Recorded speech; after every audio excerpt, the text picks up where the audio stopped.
And does the ranking member of the full committee have an opening statement?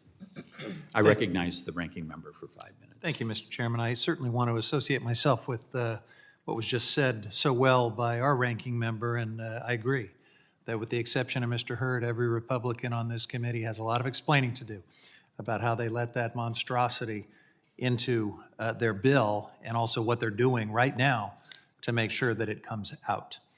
But Mr. Chair, I want to thank you for today's hearing and for Mr. Hurd doing the work on this discussion draft.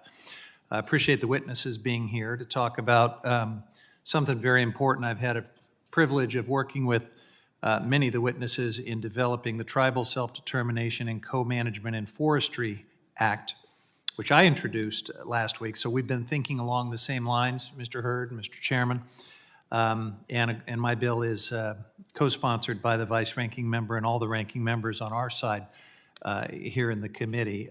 It recognizes that tribal nations have played a role in land management since time immemorial, and it seeks to implement tribal co-management plans under the Department of Interior, providing the Forest Service with additional authority to ensure tribes have a meaningful role in public land management decisions that impact their communities.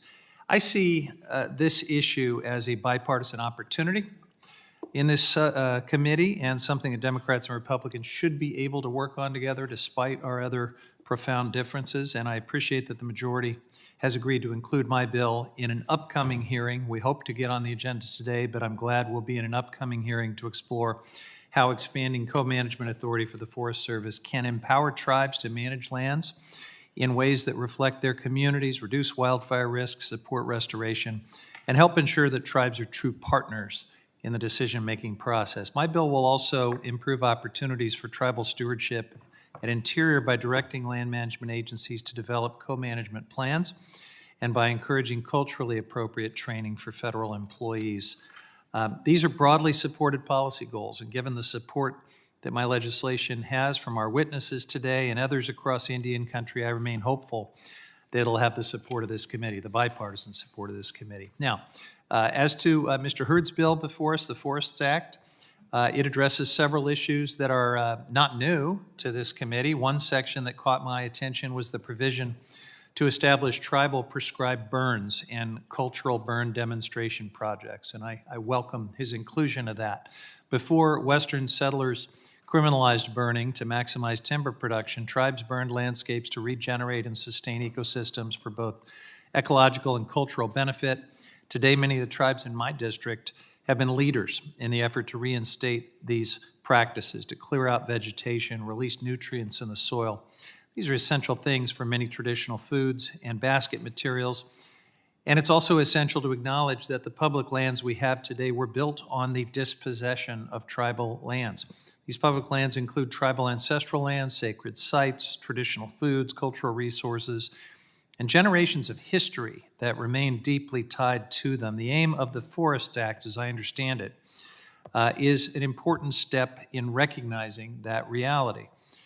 And as this is a discussion draft, I look forward to working with the author and this committee to strengthen the bill, to reflect our shared priorities, and to support the effective stewardship of public lands. At the same time, it seems that many of my Republican colleagues seem to have a disconnect that we need to also talk about, a disconnect between their tribal forestry priorities and their broader approach to public lands. The reconciliation bill that they have advanced will sell off public lands for extractive industries. They refused to explain their justifications, rejected amendments to ensure that tribes were consulted first, and to prevent irreparable damage to sacred cultural sites and resources. President Trump also just released his skinny budget proposal, which guts funding for BIA and the Forest Service, including $617 million for programs that support tribal self-governance and tribal communities under the BIA, and cutting $303 million from state, private, and tribal forestry at the Forest Service, all while firing thousands of federal agency employees, terminating agency field office leases, and blocking key funding. So I'm encouraged that we are talking about this issue today, that we have a discussion draft that parallels some of the priorities and values that I've put into my legislation that we'll also soon be considering. But if we're serious about doing right by Indian country, we've got to also address that broader disconnect. I look forward to the discussion today, Mr. Chair, and I yield back. Gentleman yields. We'll now move on to our first panel, which consists of members who are sponsoring today's legislation.